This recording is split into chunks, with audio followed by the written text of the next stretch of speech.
We have a fantastic panel to help us do that, chaired by Laura Coupe, who is a former appointee in the Department of Homeland Security, a policy analyst at the RAND Corporation, a youth ambassador for WCAPS, and a leader with the Truman National Security Project. She is going to be leading this conversation with Grace Choi.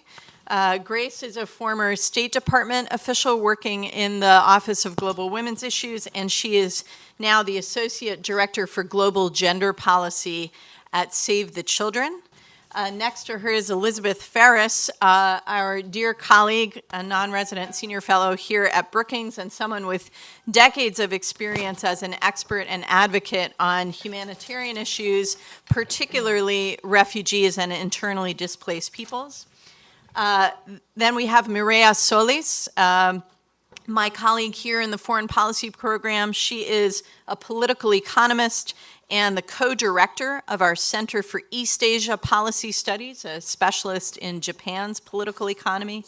And Tausi Swady, who is a global health expert and the co-founder and CEO of a grassroots NGO called Childbirth Survival International, which does direct interventions for maternal and child health. So with that, Laura, over to you. All right. Well, good morning, everybody. Thank you again for being here. And I'm really excited to be a part of this event, especially as a youth ambassador for WCAPS, Ambassador Jenkins' organization. I was in 8th grade when 9/11 happened, so a lot of the historical perspectives and the strategic level discussions that the earlier panel had was very appreciated. And hopefully, as me and all the young people in the audience are here, that we appreciate that and hopefully take these lessons going forward. So first, I wanted to start by asking the panelists, do you have any initial, discussions or feedback from the earlier discussion? And then, of course, you can keep it light so that you can save some of your remarks for later. But do you have any initial comments from what Heather, Sanam, and Ambassador Abercrombie Winstanley mentioned? Oh, go ahead. Yeah, I can jump in. I was really struck by Sanam's comment about the securitization of humanity. I mean, we certainly see that in the whole field of refugees, where, 20 years ago, refugees weren't seen as a security threat. They were seen as a humanitarian gesture. And I think we can talk further about the implications of that and how that might be reframed. But one other thing is we were talking about foreign policy. If you look at U.S. refugee policy, which has played a leadership role in Republican, Democratic administrations, which all seems to be changing now. But I think the U.S. plays the strongest role when its refugee policy is supportive and congruent with its foreign policy, and when there's a strong domestic constituency. And right now we don't have either of those, and I think we need to rebuild that in order to see the U.S. play the traditional leadership role it's played. If I can jump in as well. First of all, it's a pleasure to be here in this event. I found the first panel really fascinating, a lot of very insightful comments that resonated with me. So I just want to highlight 3 issues that I thought applied so well to the issue area that I work on day in and day out, and that is trade policy. First of all, this notion that the concept of human security has not really gained traction in this country. I could not agree more with that. And I think that if we are trying to understand why the United States is losing faith in the role that it has performed for the past 70 years in believing that you need a rules-based economic order and that opening further to economic integration can bring about the increase in the middle class abroad, but should also address the needs of the middle class here. If we don't understand the failures in incorporating the concept of human security to think about U.S. trade leadership, then I think that's how we begin to see why we went astray. Another important element I thought that really resonated with me was this notion of pluralism, of diversity in terms of the input that goes into the formulation of foreign policy, of international economic policy. Let me just make the point that the United States actually has a very well-developed mechanism, consulting mechanism. It's the most developed if you compare to other countries. And you have all these other committees that sit and discuss and provide input to policymakers on what should be the content of U.S. trade agreements, of U.S. trade policy. But as far as that is developed, it's clearly insufficient. And I think that's one of the reasons why there's a clear legitimacy crisis of trade policy in this country. So what happens is that you have a lot of business interest represented, you do have labor interest, but you don't have enough civil society. And more importantly, I think that the philosophy is one of segmentation. The idea is that you have the labor committee, and then you have the industry committees, and they not necessarily interact. When you think about what is the essence of trade rules, it's all about compromises. Because when you're talking about, for example, the digital economy, you're talking about freedom of data flows with the protection of privacy. And you cannot have just one viewpoint guide the definition of rules. And if you don't bring people to the same room, then you're not going to have that more diverse give and take. It will make us more uncomfortable. It will make the process messier. But I think that this idea that you do need that broader representation, that broader diversity, and that a lot of people are not brought into the table needs to be front and center when we think about how we're going to project forward. And we need to then reflect on how we do it inward. Tausi, do you have any comments? I mean, she just said what I was going to say, essentially in terms of having more representation. So since we work at the grassroots, we are actually more in touch and connected with the communities that we work with.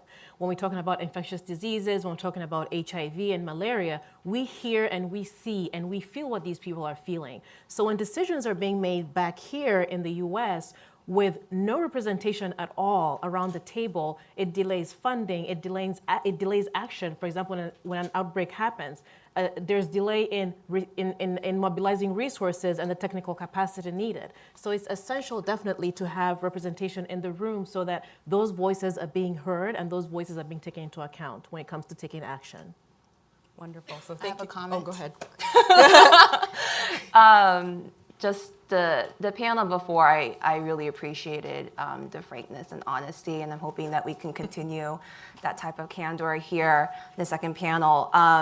The point that was repeatedly made about ensuring that diverse voices and perspectives are represented when national security strategies are made or national security policies that have global repercussions are made. I think when I'm speaking from my former experience at the State Department and not in my official capacity to Save the Children, even though there are folks, people of color, who joined the Foreign Service at the entry level and mid-level, and when I was in the White House Liaison's office, there was a huge priority at the State Department to ensure that there were diverse candidates that were being selected. The problem that I saw, even though we were all fierce advocates of diversity in the national security offices, was that there was not a pipeline of leadership who are diverse. So we would pull from, when you're looking at people who are in politics and foreign policy, it's very, very privileged. It's people from Capitol Hill, from the Senate Foreign Relations Committee, the House Foreign Relations Committee. Any committee on the Hill is not very diverse. The Hill is not diverse, but that is where people do politics and foreign policy. So then when you're looking at people who are political appointees being considered for senior level positions at the State Department, DOD, etc., you are getting people at the entry level, mid-level, special assistants, maybe a DAS, usually not even then. I could not get diverse resumes for most deputy assistant secretary level positions at the State Department that were political. And we were lucky enough to have Ambassador Bonnie Jenkins there, but why wasn't there an influx of resumes? I think because we have to realize that there is a ceiling when it comes to people of color and women. It's like people are comfortable up to a point like, oh, you're represented, you're here. But as long as you're not managing us, as long as you're not leading us, as long as you're not at the top and telling us what to do, I'm comfortable with that.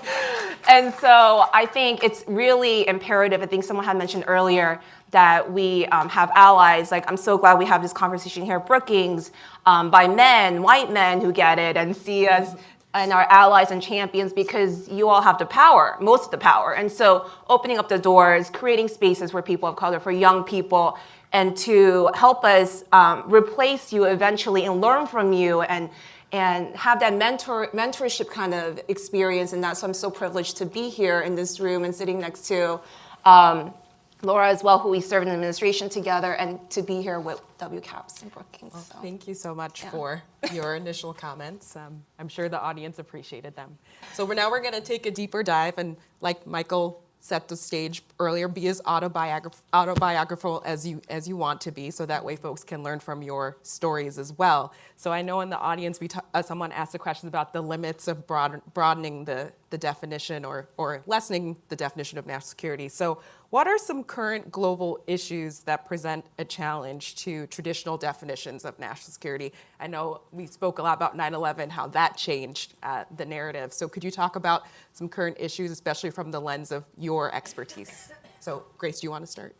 I think I Or do you talked a wanna- lot, so I'm okay, gonna give someone that's else, fine, all right. and they can come back to me. Okay, you want to start? Sure. I mean, as I said, I think one of the big challenges is this securitization of refugee policy, of seeing refugees as a threat rather than as victims of a conflict that occurred. You know, it's really dangerous. I come from a humanitarian background. I spent many years working in the field, working with refugees, and that's where my heart is. You know, in my heart of hearts, I wish we had good policies because it's the moral right thing to do. It's humanitarian, it's compassion, but that isn't the way the world works. And so how do you find the justification for robust policies to help people who've been forced to flee for no fault of their own? And I think that there are a couple of ways you can do it. You know, one is that in the immediate post-World War II period, the whole refugee system was built on the notion that it is in our collective interest, it is collective security, that refugees are protected and assisted. It wasn't that any particular group of refugees was a threat. It was that we have a better world order. We're all more secure when you don't have hundreds of thousands, now millions of people without a place to call home. And I think we need to make that case that collective security is real security. It isn't just some, you know, liberal, nice notion out there of the right thing to do, but we are all better protected.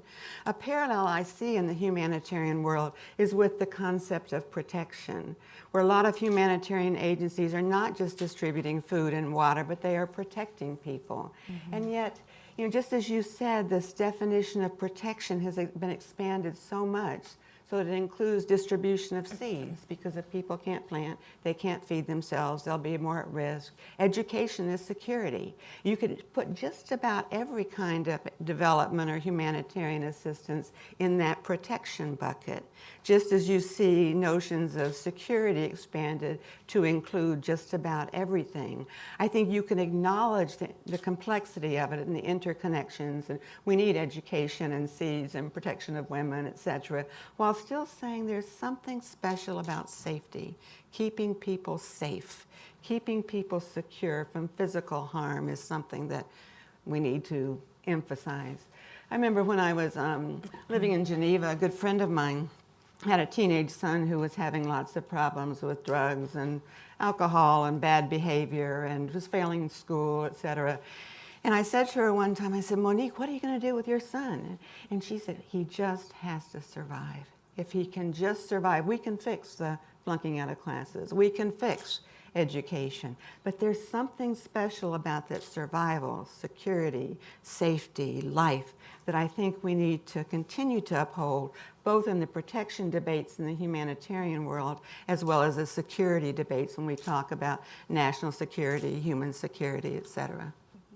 Tausi, how about you? Because I know migration, Beth mentioned migration, and usually people also associate disease with that, since folks are moving across borders and using airplanes to go to different countries. Absolutely, and I think with the most recent case of the Ebola outbreak in the Congo, which just happened this week, that's a very big wake-up call. If the last Ebola case wasn't a wake-up call, this one should be another wake-up call in the sense of how infectious diseases are a threat. Not because they're happening somewhere else, we should not be concerned, because if it happens in a place where people are able to travel, unfortunately where it's happened, people cannot travel as fast as it would have happened anywhere else. But if it comes to the US, what does that mean for our national security? What does that mean for our own health and security? What does that mean for the US's health system? What does that mean in terms of financing and budgeting? So there are all those implications when we begin talking about infectious diseases, and for also the US to have to maintain its global presence in the global health space.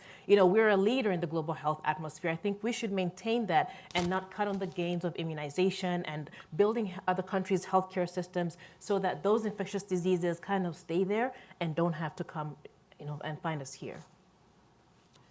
Yeah, do you have any insight or, yeah, thoughts on that, especially yes, from a I trade wanna and jump in. economic perspective? I think, as Michael also mentioned, with the middle class having economic anxiety, do you have any insight about that? Yes, let me address first the question as to whether global issues, where we should really have a broader definition and not just look at them from a hardcore national security perspective.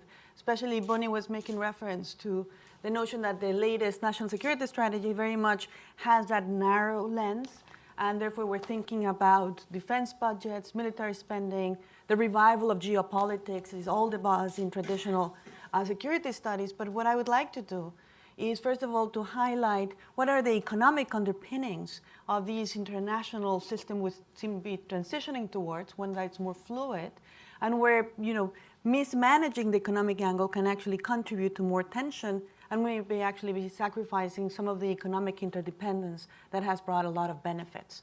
And then I can definitely jump into the middle class question now or later, as you tell me, Laura. But let me stay with the global issue, seen from this broader perspective. I worry because I think that what we're witnessing is a politicization of economic issues. We're seeing the US government today using trade in a way in which it creates actually a lot of rifts with its allies. We talked about in the previous panel, they made reference to how the United States is losing credibility, is losing standing. It doesn't look like it has a positive agenda to put on the table. And I worry very much because I think that we're seeing severe stress in the multilateral trading system. And this is a rules-based system that has given consistency, that has somewhat neutralized, of course never eliminate, but somewhat neutralized severe power asymmetries, and that provides some certainty to economic transactions. And I worry then that we may actually have two focal points where these trends will come to a head. One is, what happens if the multilateral trading system becomes a casualty to this revival of geopolitics? What does the world look after 70 years of having a relatively well-functioning multilateral trading system when we actually sabotage it? And second, because as you know from my introduction, I work mostly on Asia, I worry very deeply that today the United States does not have an effective and compelling economic engagement strategy towards one of the most significant regions in the world, a dynamo of the world economy, one that's also experiencing a major power shift with the rise of China, and where the United States looks more on the defensive. So at the possibility of abusing my time, let me just bring a little bit of flesh to these two challenges, and I'll stop here. Why do I see the WTO at risk like never before? Some of these challenges are not new. The WTO has not been able to function as a very effective negotiation forum for 20 years, has not updated the rules.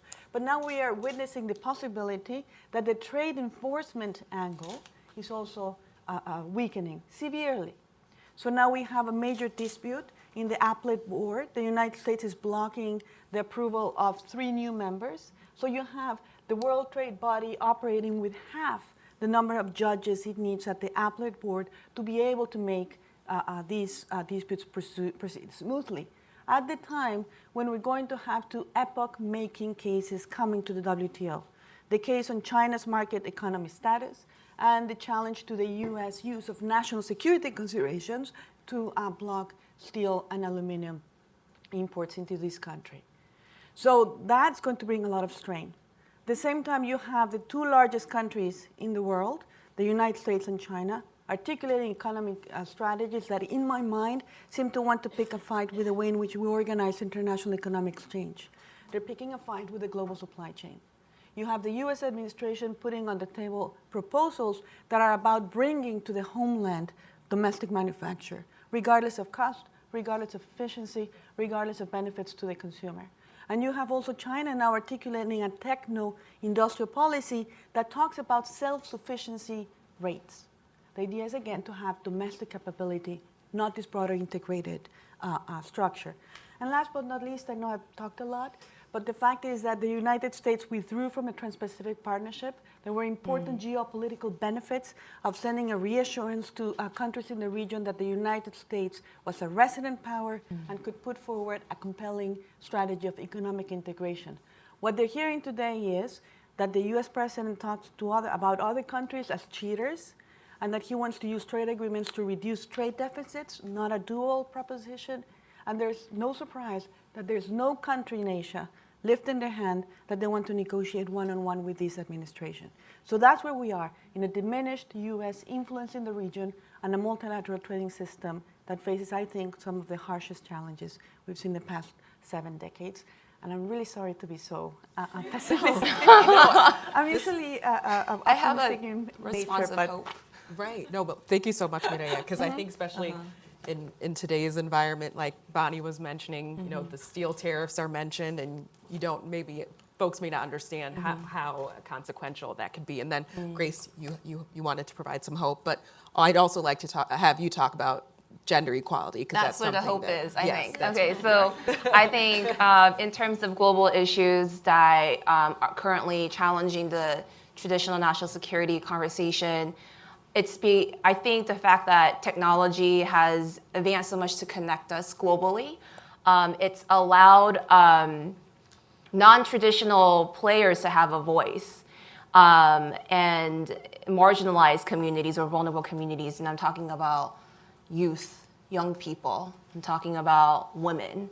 And I think what you're seeing, not only like in our own national conversation with the hashtag #MeToo debate, that is enabled by technology to be to show why gender equality and addressing gender-based violence is important.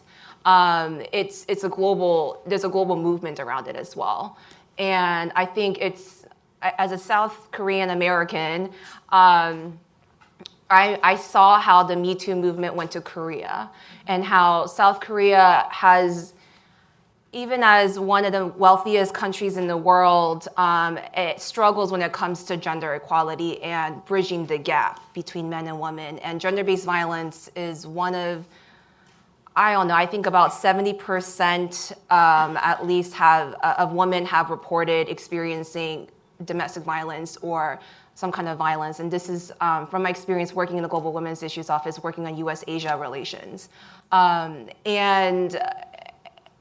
But I think the fact that they're having conversations and that people are putting out their voices to this is integral, is important. What we're seeing when it comes to young people in America with the gun violence movement, I mean, they're high school students and they are more articulate than people who are professionals here for decades. And it's like, it's so empowering for me, even though I'm a young person, that there are younger people who are like 20 years younger than me who will make the world a better and more stable, prosperous place if they continue to have platforms that allow them to have equal space and footing with the so-called traditional power players. And so as long as we can continue to include, and not only include, but empower and embrace women, girls, young people, I think in this national security conversation, we'll be at a better place. And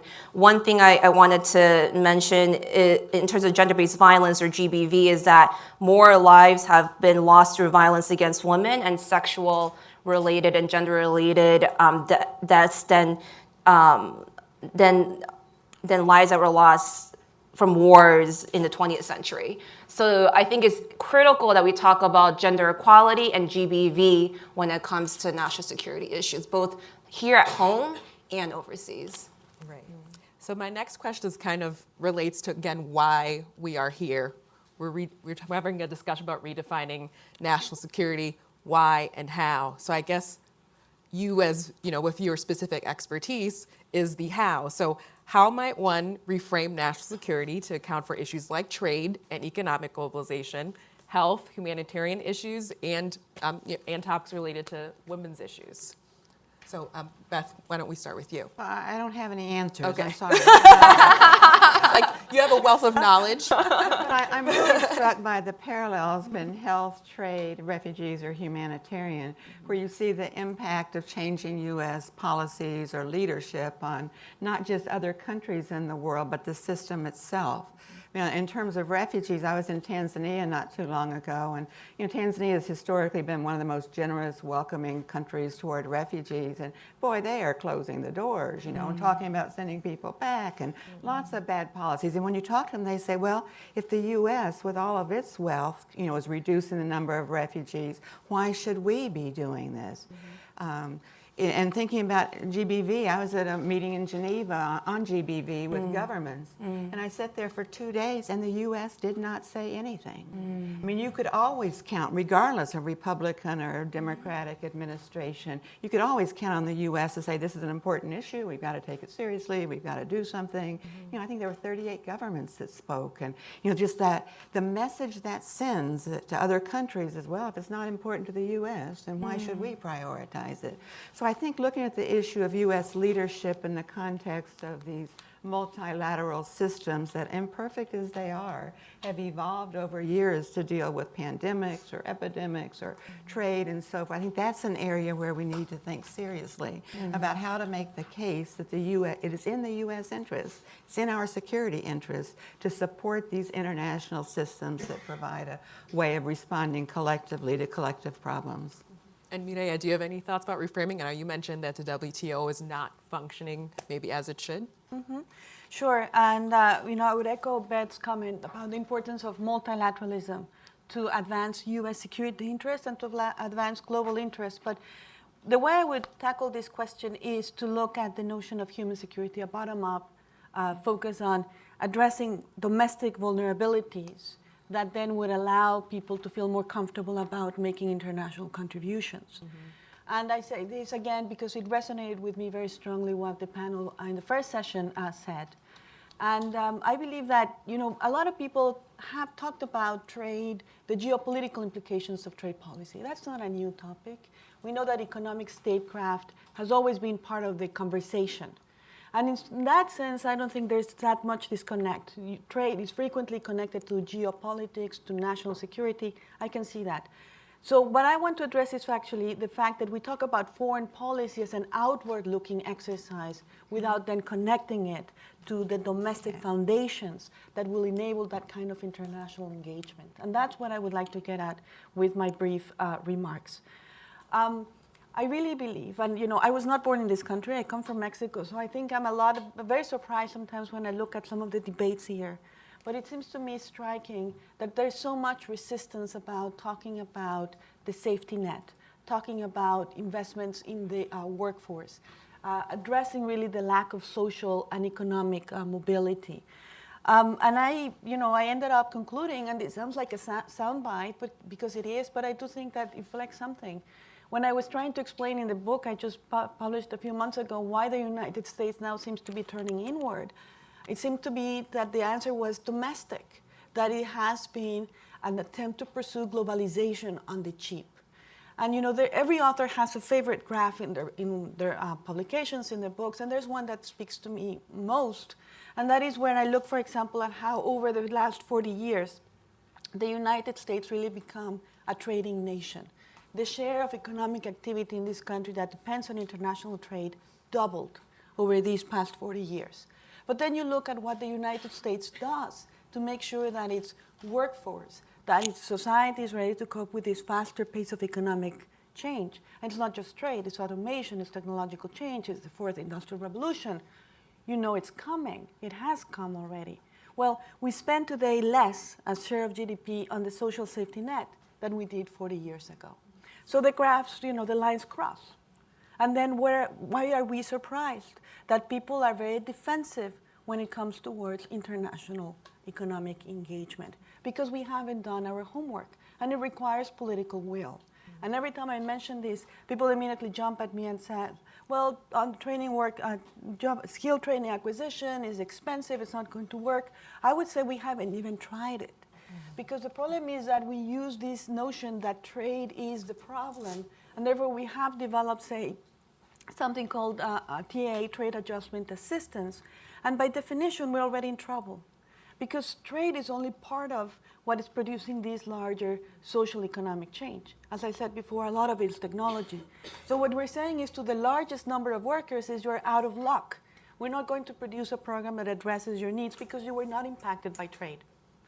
We're also creating a certification hurdle because you must prove that your job was lost because of a trade agreement. Whereas in fact, we should have a broader approach where you don't have to justify if it was the financial crisis, if it was trade, if it was a new technology arriving. The fact is that you need to move on. You need to find a new job. You need to go to a different community. And those kinds of supports are not here. So, if we don't address that, if we don't build a safety net that provides fallback options, unemployment insurance, healthcare, and lean forward opportunities where you can move to a new job, a new occupation, a new place in this country, then we're not going to really make much progress.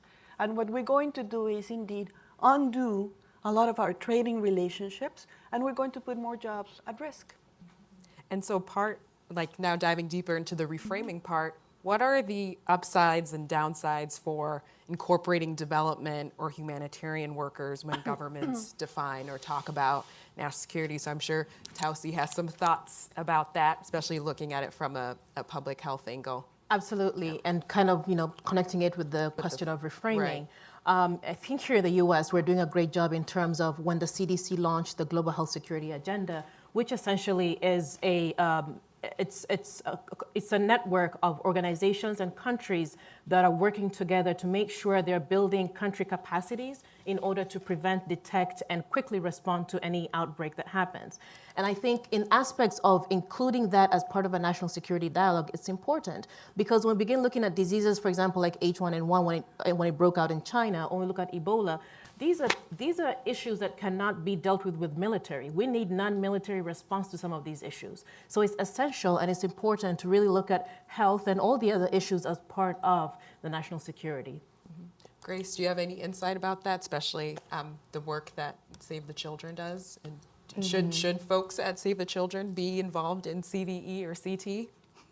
Yes and no. Think about us, but don't securitize us. I think it's important to separate where possible the international development and humanitarian assistance work from national security policies. But it doesn't mean that you are not mindful of that sector. Allow the people who are providing food and vaccines to save lives to do it without being politicized, without feeling like they are being manipulated for a political cause. And if they are being manipulated for political causes, which it normally is, be honest and open about it, not necessarily to the governments that you're trying to hide what your political agenda is from when you're instrumentalizing people, the development assistance. But in terms of the monitoring and evaluation that goes into the international development programming on the ground, if you're building a well in X country for political, military reasons, but then you're using M&E international development standards in order to see how effective it is, that's not fair. Just be honest that this is a political reason. If it's not actually water that's going to save and provide nourishment to families in the community. So I think it is important. I did mention earlier that we need to be very cognizant of gender equality issues, and I think there's this tension where it's like you don't want to securitize the issue where it puts the lives of the beneficiaries as well as the humanitarian development workers at risk. But you do want to think about the unintended consequences that come from national security strategies and policymaking that are not thinking about a more holistic way of addressing an issue. And then I want to wrap up. Or Mireya. I'm sorry. Mireya, Can I I know you just have a jump in comment. on a potential downside, Laura, that you have alluded to with the example of the metal tariffs? I worry that national security can be used as a protectionist cover, and that gives a lot of leeway for governments to then have that autonomy, that discretion to impose tariffs. And we have seen this possibility actually materialize very recently with a move by the Trump administration to invoke Section 232, rarely used trade law in the United States, whereby the government can say those imports represent a national security threat, and therefore we can either impose a quota or we can impose a tariff. This has been very problematic because the national security grounds for doing this in the case of steel and aluminum are actually weak. The Defense Department has actually said that only requires something like 3% of the domestic steel production to satisfy what it needs in terms of defense production, and therefore we're not really talking about scarcity. The way in which this has also been implemented is that there has been no distinction between countries that are treaty allies of the United States. So for example, Japan is a reliable security partner of the United States, and nevertheless is confronted with this steel tariff.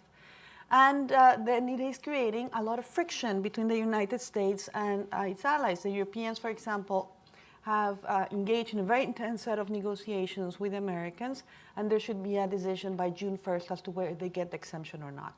And if not, there could be retaliation, there could be a WTO case. All of these, again, problematic for many different reasons. One is that the United States is using this to negotiate, and what they're asking of our counterparts is that they accept voluntary export restraints. The Koreans already agreed to this. Argentinian and Brazilians supposedly are getting close to this. Let me just remind you that voluntary export restraints are no longer accepted legal under WTO discipline. So there's a flunking, again, of international trade rules. And if these cases then make their way to the WTO, then they're really testing, I think, what has been the frontier where nobody has there to go when it comes to the WTO. Article 21, the security exemption. And therefore you have the US government making the case that this is a self-judging situation where any country can say national security applies, and therefore I have the freedom to impose that tariff. Well, this could be, as you can see very quickly, a very dangerous slippery slope. And we're not going to like it when other countries then come and tell us, we also believe that closing this market is in a national security interest, and then where do the trade disciplines go? So I worry then that in this case, I'm all for the human security angle when it comes to trade, the framing, the formulation of trade policy, but not to hijack trade rules by then invoking national security. Thank you, Mireya. So as you can see, this is a dialogue, and there's a variety of perspectives. So really appreciate that the ladies were here to discuss this with us. So now we are going to go to our question and answer session. So if folks have questions, please raise your hand and state your name and affiliation. So I'm going to start with the gentleman right there.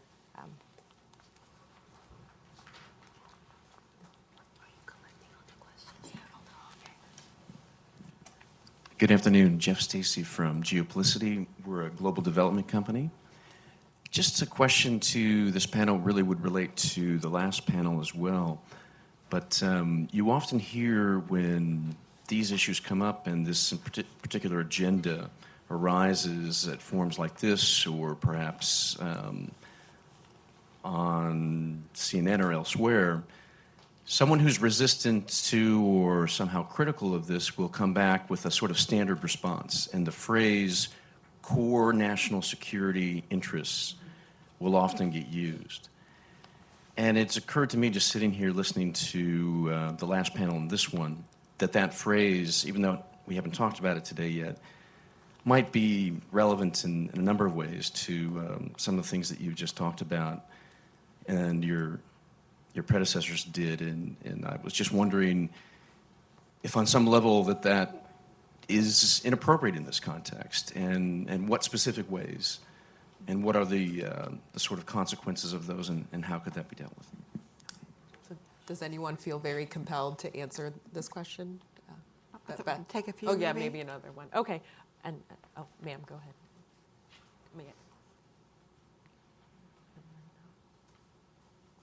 And everyone else raise their hands too, so that we just can keep track of this interest. I'm Sharon Jackson. I'm an independent consultant, I guess.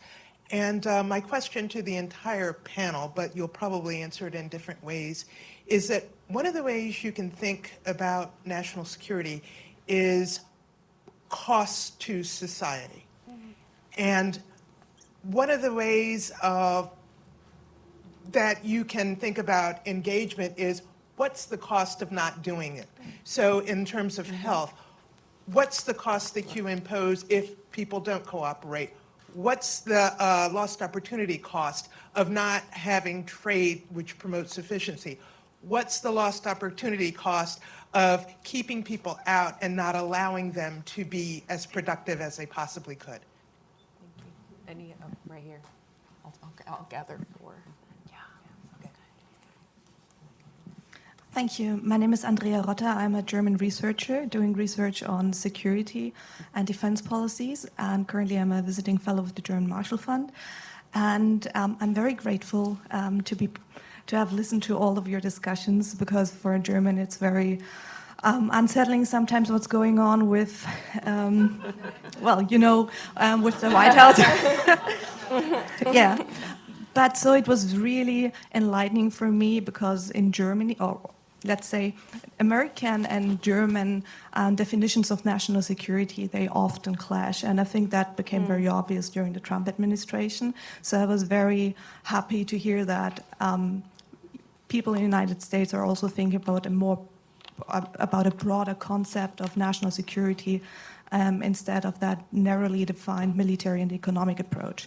So, but what really struck me was the absence of, because it's a big buzzword nowadays in Germany and in Europe, the theme of resilience. I think you mentioned it, perhaps it goes into the diversity debate as well, that a part of resilience, building up resilience, also means civil preparedness and social cohesion. And that was a part I was missing from the conversation so far, so I'd be interested on your take. Thank you very much. All right. Well, we just answer those three questions then. So does anybody feel I can compelled to answer. jump in? Yeah, what is the cost of not including women and girls or gender equality in national security?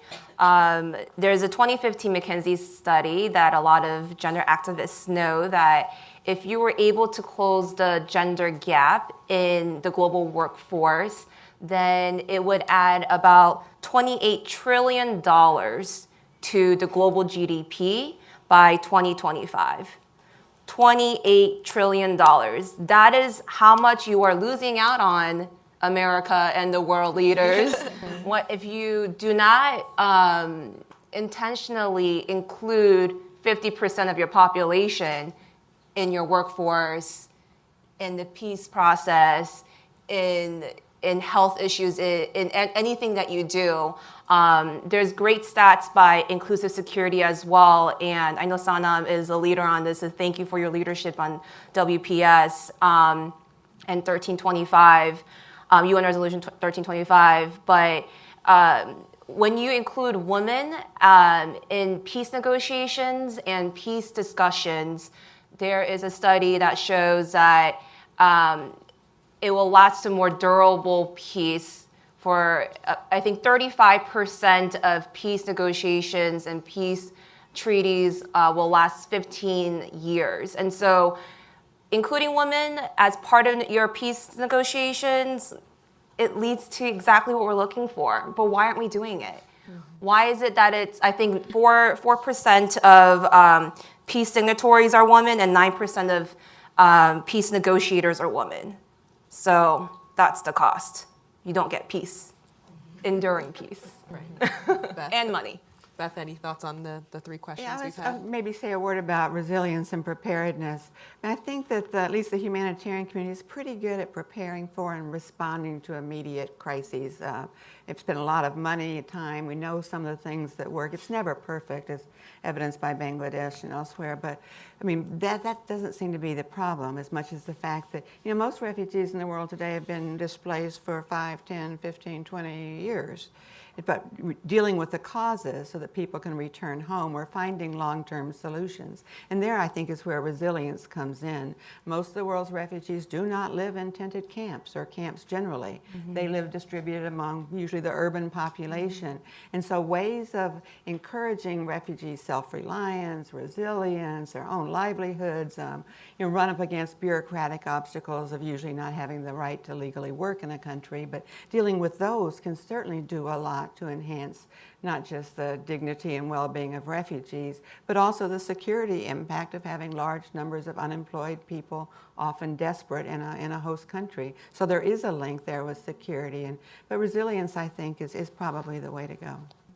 And I know that Tausi, especially on the health angle, there are a lot of costs. Absolutely. Yep. And to the earlier points of how much is spent, when there is a pandemic, we spend almost $6 trillion to respond to that pandemic. Unlike if we're able to invest in public health, do you know how much we'd spend? Can anybody give me a guess? Any guesses? No, 65 cents per person against a global health threat. So if we're able to help these countries strengthen their health infrastructure, be able to have the workforce capacity, have the trained epidemiologists to detect and to train and to respond, to be able to address issues like HIV, girls' education, because we're talking about HIV in this particular population, which is very high, adults and girls. If we're able to address malaria, if we're able to address cholera and all these other diseases, we would not be spending so much out of our own, I guess, taxpayers' money, right? A lot of that's going out to help these countries solve the problem. So there is essentially the need, definitely, for America to maintain its position in supporting these countries. And through the Global Health Security Agenda, that is something that's being done.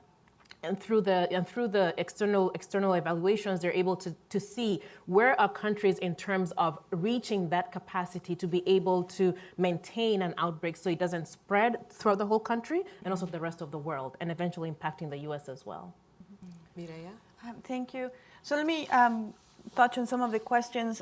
My definition of core national security interest would include protection, prosperity, and social resilience. So I think that in that way it becomes very clear why the economic trade angle, but also these social economic policies domestically are so critical to the concept. I couldn't agree more with your question that what we need to do also is to tell people to disseminate knowledge about what are the costs of retreating inward. And there's a very interesting example. A group of economists, for example, did a thought experiment. What are the costs of autarky for the consumer? I mean, I'm not talking about, the United States is going to lose all trade opportunities, but I think that the most extreme version of it begins to make things very transparent as to how much we actually benefit from a well-working trading system. And I don't know if I have the exact number correctly, but the point was that it is the Americans, and this is a worldwide phenomena. It's people at the lower bottoms of the income ladder that benefit the most from access to low-cost imports. And I think that if I'm correct, but I would need to double check, in this economic exercise of full autarky, going to the most extreme example, I think that people at the bottom of the income ladder would lose like 60% of their consumer purchasing power.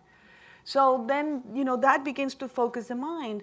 And we're actually in this country beginning to have that more focused attention because we're beginning to see some opportunities that are being lost. For example, the NAFTA debate, 5 years ago, from today, completely different. 5 years ago, NAFTA was a punching bag from everything that you can think of. Today, we're actually realizing that there's so many communities, economic sectors, even the railroad, for example. There was recently a story in the New York Times as to how the railroad network in this country very much depends on that regional integration platform.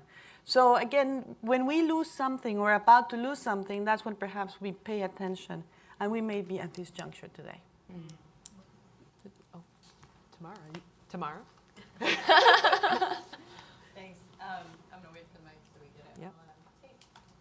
Thank you, Isra. So, Tamara Wittes here at Brookings, and I've been mulling over what Beth said earlier about collective security and how that's a concept that we used to use a lot in our discourse about national security policy and foreign policy, and we sort of set it aside.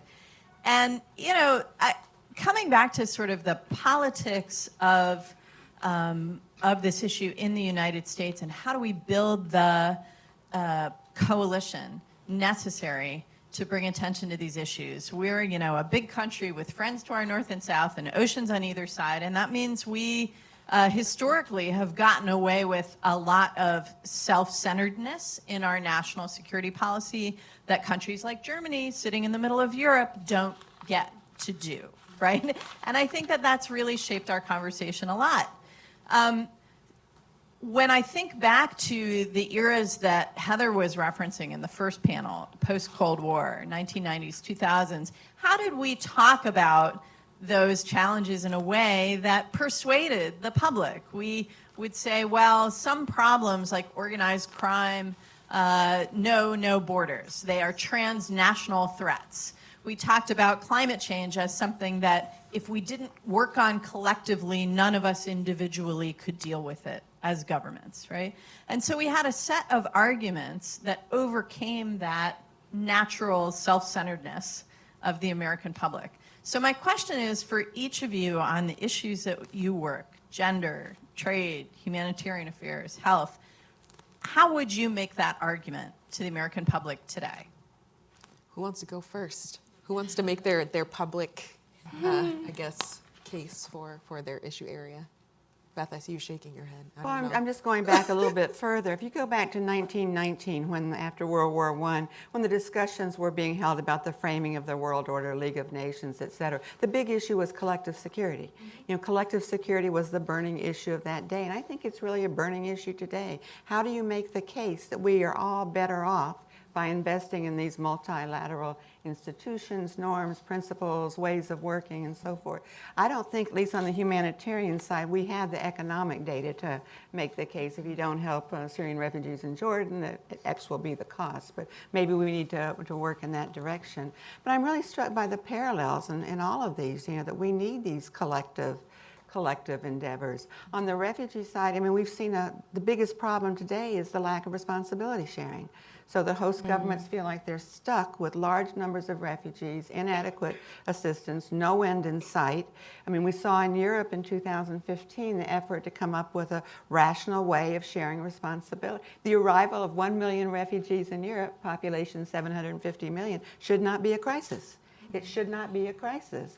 But the EU's relocation scheme didn't work. National interests, sometimes security interests, sometimes domestic constituencies, made that impossible. So I think, what Maria said, we've really got to look at drawing the connections between the domestic constituency, collective security, the rules of the game. And, I think there's a feeling among at least some academics that it's all really quite complex to explain in a simple, popular form that would mobilize people who feel threatened by trade or refugees or whatever. That's an excellent question, Tammy. I would make the case first and foremost with humility, because we really got it wrong in the sense that I think for a long time the debate on trade made the argument that it was disconnected to the jobs question. And not getting that right is like, oh my God. Why? Because again, the idea is what was the time horizon that most economists were looking at when they were looking at labor adjustment processes? 30 years. And they were saying, so overall, the unemployment rate of a country is not going to change, and 30 years, it all will work out. But I think that Keynes had it right, We'll be dead in 30 years. So we care about the now, and we care about how that impacts our prospects in the next 5, 10, 1 year. It is the short term, medium term that matters. And that's where I think, because we were thinking that, when we talk about trade, it's not really jobs that should be front and center, because those are long-term. Over the long term, they would be effects that will be taken care of. That's where we went astray. And that's why we need to bring it now to the adjustment question. And of course, trade creates enormous opportunities, but there are disruptions. And trade is just, I think, the tip of the iceberg. As I said before, it's going to be all these other things that we don't get to vote on, but happen. Technology. We can, Congress can say, turn its back on TPP. The president can undo NAFTA. All those things may happen, but technology will still make its impacts felt. And if we don't begin by addressing that, we don't have the social policies that allow workers in this country to transition to other arenas and occupations. It's not going to go very well. And Tausi and Grace, do you have any I comments? think it's twofold when it comes to health. And, America should look at its history in terms of health, how far we have come, how, access to vaccinations and immunizations has, made children healthier. Some people might debate otherwise. But then also looking at issues like malaria. Malaria was one time in the Americas, right? But we don't have malaria anymore. So looking at it from that angle and how healthier we are as a country, of course now dealing with other kinds of diseases which are non-communicable. But then also looking at it in terms of how much do we spend in terms of addressing issues overseas?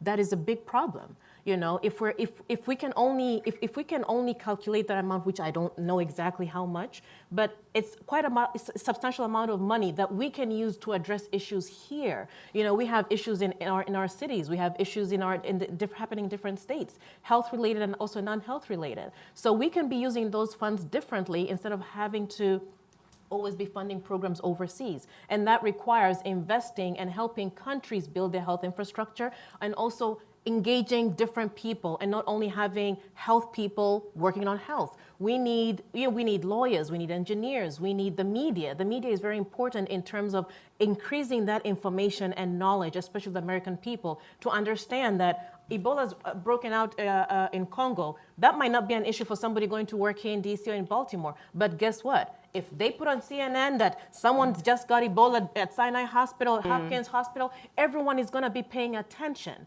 And so we don't need to get to that point to be paying attention.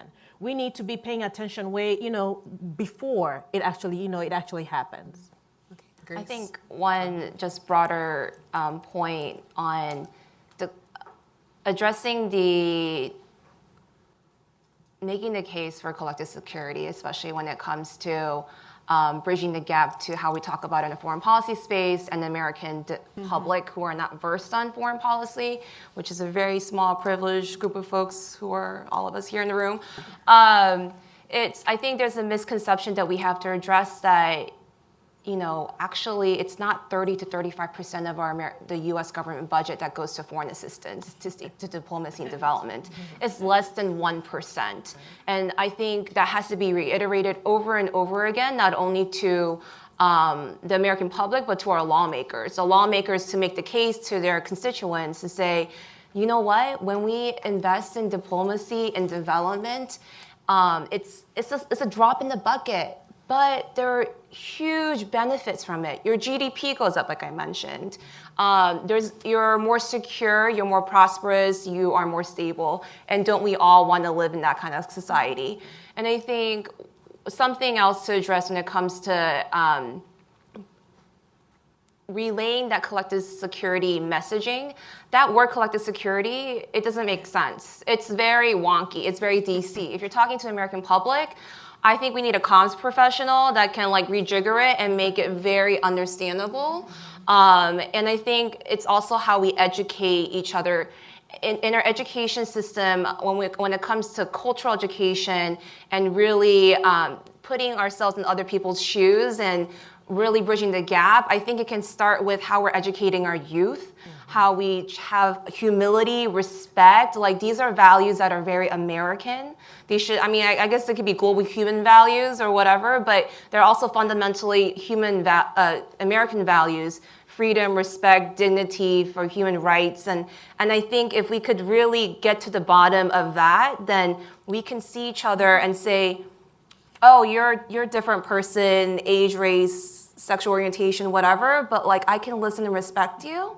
And I think that can help the American public be in a place where they wouldn't be so scared of refugees and illegal immigrants coming across the border. Because it's we're friends, we're in the same community. I see you as my neighbor, friend, family. So that's too hokey, but I really do believe that's important as well. Yeah, so we have time for one more question. So Sanam, could you please close it out for us? And then, of course, there'll be opportunities for discussion afterwards. So this is only the beginning. So Sanam, could you please ask I the just wanted to final add a question? different lens on this, which is that the vast majority of people don't actually want to leave their countries. If they have opportunities and hope and dignity there, they don't want to be crossing borders. I'm here because of U.S. foreign policy actions 50 years ago. There are different ways of thinking about our actions, but even to the populists right now, it's folks, if we invest over there and if we enable the health, they don't want to come here. They have great climate, they have great lives, great culture, seriously. It's very simple. And that's part of the conversation that's always missed. So thank you. Agreed. Well, thank you so much again for everyone for coming and taking the time out of your Friday to be here. Thank you so much. Thank you, ladies. Thank you. All right.